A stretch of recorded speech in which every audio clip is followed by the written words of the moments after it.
नमस्कार दोस्तों, कैसे हैं आप सब। मैं मिथुन सैनी, मेरे YouTube चैनल मिथुन सैनी 1909 में आप सबका स्वागत करता हूं। जैसा कि आप सबको पता है, हिस्ट्री 10 क्वेश्चन सीरीज चलाई जा रही है, जो 12वीं आर्ट्स, MP सेट, वर्ग 1, 2, 3 सभी के लिए उपयोगी होगी। तो मैंने 70 क्वेश्चन आपको बता दिए हैं। अब नेक्स्ट क्वेश्चन अध्यक्ष है, मौर्य साम्राज्य के बारे में है। तो चलिए दोस्तों, ज़्यादा टाइम न करते हुए क्वेश्चन नंबर 71, चंद्रगुप्त मौर्य किसको पराजित कर मगध के सिंहासन पर बैठा। Option A Ghanananda, option B Simuk, option C Sikandar, option D Seleucus. तो इसका आंसर होगा दोस्तों ऑप्शन ए घनानंद। घनानंद मगध साम्राज्य का सुप्रसिद्ध शासक था। इसके ही साम्राज्य में आचार्य चाणक्य शिक्षक के पद पर आसीन थे, लेकिन घनानंद ने आचार्य चाणक्य का अपमान कर दिया, जिससे क्रुद्ध होकर वे चले गए और उन्होंने सम्राट अशोक को घनानंद के विरुद्ध सैनिक के रूप में तैयार किया। चलिए दोस्तों, क्वेश्चन नंबर 72, चंद्रगुप्त मौर्य मगध के सिंहासन पर कब आसीन हुआ। ऑप्शन ए 322 ईसा पूर्व, ऑप्शन ए 321 ईसा पूर्व, ऑप्शन सी 328 ईसा पूर्व, ऑप्शन डी 326 ईसा पूर्व। तो इसका आंसर होगा दोस्तों ऑप्शन बी 321 ईसा पूर्व। चंद्रगुप्त मौर्य आचार्य चाणक्य की सहायता से घनानंद को पराजित कर 321 ईसा पूर्व में मगध के सिंहासन पर बैठा। चलिए दोस्तों, क्वेश्चन नंबर 73, चंद्रगुप्त का प्रधानमंत्री कौन था। Option A Simuka, option B Bhadrabhav, option C Shudrabhav, option D Chanakya. तो इसका आंसर होगा दोस्तों ऑप्शन डी चाणक्य। चाणक्य चंद्रगुप्त मौर्य का प्रधानमंत्री एवं गुरु था। इसी ने उसको सैनिक शिक्षा दी थी एवं घनानंद को पराजित करवाने में मदद की थी। चंद्रगुप्त मौर्य ने इसे प्रधान सेनापति बनाया और आचार्य चाणक्य को अन्य नाम से भी जाना जाता है। इसका एक अन्य नाम विष्णुगुप्त और कौटिल्य है।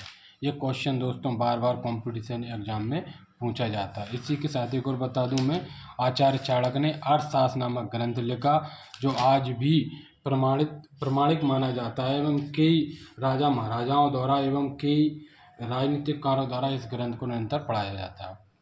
चलिए दोस्तों, क्वेश्चन नंबर 74, चंद्रगुप्त मौर्य के दरबार में कौन सा यूनानी यात्री राजदूत बनकर भारत आया था। Option A Alberuni, option B Bernier, option C Megasthenes, option D Ibn Battuta. तो इसका आंसर होगा दोस्तों option C Megasthenes. Chandragupta Maurya जब सिंहासन पर आसीन हुआ तो उसी टाइम पे 326 ईसा पूर्व में यूनानी शासक सिकंदर भारत पर आक्रमण करने आया था।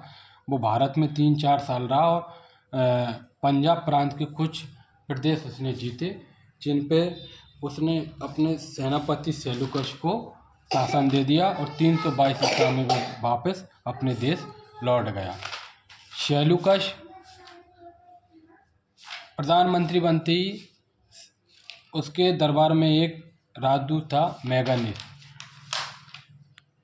इसके बाद चंद्रगुप्त मौर्य और सेल्यूकस में एक युद्ध हुआ। इस युद्ध में सेल्यूकस की पराजय हुई और सेल्यूकस ने अपनी पुत्री का विवाह, जिसका नाम हेलेना था, चंद्रगुप्त मौर्य से कर दिया और एक राजदूत बनाकर उसके दरबार में भेजा, जिसका नाम मेगानिस था।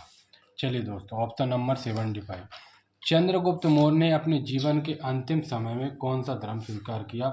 ऑप्शन ए जैन धर्म, ऑप्शन बी बौद्ध धर्म, ऑप्शन सी शैव धर्म, ऑप्शन डी वैष्णव। तो इसका आंसर है दोस्तों ऑप्शन ए जैन धर्म। चंद्रगुप्त मौर्य अपने जीवन के अंतिम समय में जैन धर्म स्वीकार कर लिया था और अपने गुरु भद्रभाव के इच्छा अनुसार सिंहासन अपने पुत्र बिंदुसार को देकर कर्नाटक के श्रवणबेला में चला गया, जहाँ उसने संलेखना विधि द्वारा समाधि के माध्यम से अपने प्राणों को त्याग दिया। चलिए दोस्तों, क्वेश्चन नंबर 76, चंद्रगुप्त के पुत्र बिंदुसार का काल कब से कब तक माना जाता है? ऑप्शन ए 298 ईसा पूर्व से 273 ईसा पूर्व, ऑप्शन बी 290 ईसा पूर्व से 268 ईसा पूर्व, ऑप्शन सी 200 ईसा पूर्व से 150 ईसा पूर्व, ऑप्शन डी 270 ईसा पूर्व से 232 ईसा पूर्व। तो इसका आंसर है 200, ऑप्शन ए 298 ईसा पूर्व से 273 ईसा पूर्व, यानी चंद्रगुप्त की मृत्यु 298 ईसा पूर्व में हो गई थी। चलिए दोस्तों, क्वेश्चन नंबर 77, राजा अशोक गद्दी पर कब आसीन हुआ? ऑप्शन ए 278 ईसा पूर्व, ऑप्शन बी 273 ईसा पूर्व, ऑप्शन सी 269 ईसा पूर्व, ऑप्शन डी 256 ईसा पूर्व। तो इसका आंसर होगा राजा अशोक राजगद्दी पर 269 ईसा पूर्व में आसीन हुआ। तो इसका आंसर ऑप्शन सी होगा। राजा अशोक के बारे में कुछ जानकारी दे दूं। सम्राट अशोक राजा बनने से पहले कलिंग का दीवान था। इसके बाद उसको तक्षशिला भेजा गया, जहाँ उसने तक्षशिला में विजय हासिल की। इसके बाद उसे उज्जैन का सूबेदार बना दिया गया। बिंदुसार की मृत्यु के पश्चात 269 ईसा पूर्व में राजा अशोक सिंहासन पर आसीन हुआ, और राजा अशोक सिंहासन पर आसीन होने के 8वें वर्ष में कलिंग का युद्ध हुआ। कलिंग वर्तमान में उड़ीसा में है। इस युद्ध में लाखों लोग मारे गए एवं कई लोग घायल हो गए। इस युद्ध को देखकर राजा अशोक के मन में शांति का भाव उत्पन्न हुआ, और उसने युद्ध की नीति को छोड़ दिया और एक संघ की स्थापना की, जो बौद्ध संघ धम्म की स्थापना की, जिसे बौद्ध धम्म माना जाता है। चलिए दोस्तों, क्वेश्चन नंबर 78, कलिंग का युद्ध कब हुआ? 268 ईसा पूर्व, ऑप्शन बी 261 ईसा पूर्व, ऑप्शन सी 270 ईसा पूर्व, ऑप्शन डी 280 ईसा पूर्व।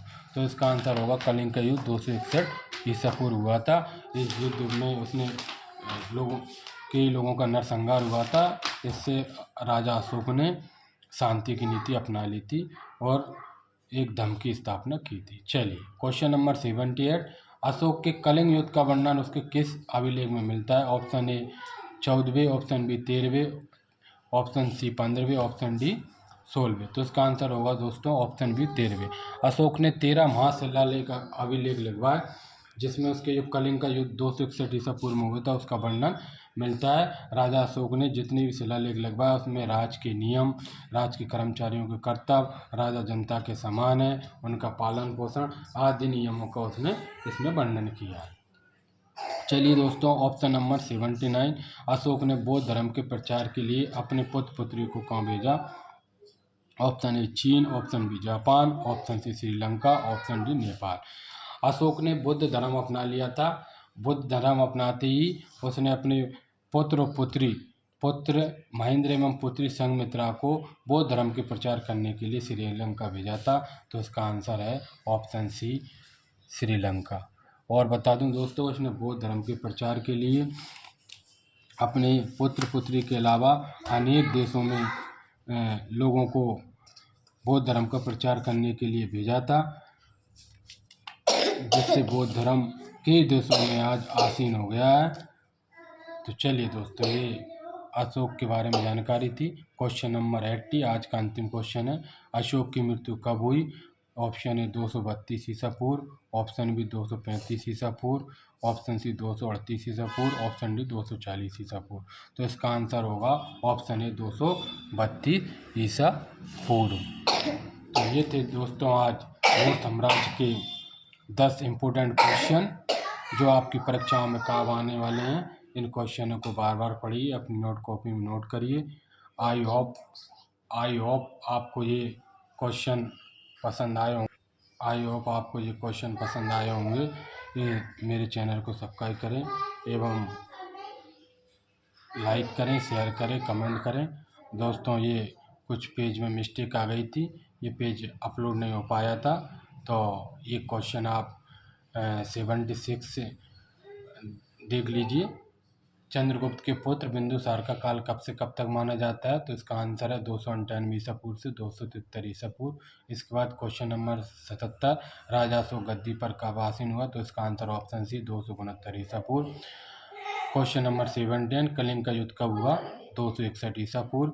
क्वेश्चन नंबर 17, अशोक ने कलिंग युद्ध का वर्णन उसके किस अभिलेख में किया? तो उसका आंसर होगा ऑप्शन बी 13वें शिलालेख। क्वेश्चन नंबर 79, अशोक ने बौद्ध धर्म के प्रचार के लिए अपने पुत्र पुत्री को भेजा? तो इसका आंसर होगा ऑप्शन सी श्रीलंका। अशोक की मृत्यु कब हुई? तो इसका आंसर होगा ऑप्शन ए 232 ईसा पूर्व। आई होप दोस्तों आपको समझ में आया होगा। इस मेरी क्वेश्चन सीरीज को शेयर करें, लाइक करें। नमस्कार दोस्तों, मिलते हैं नेक्स्ट वीडियो में।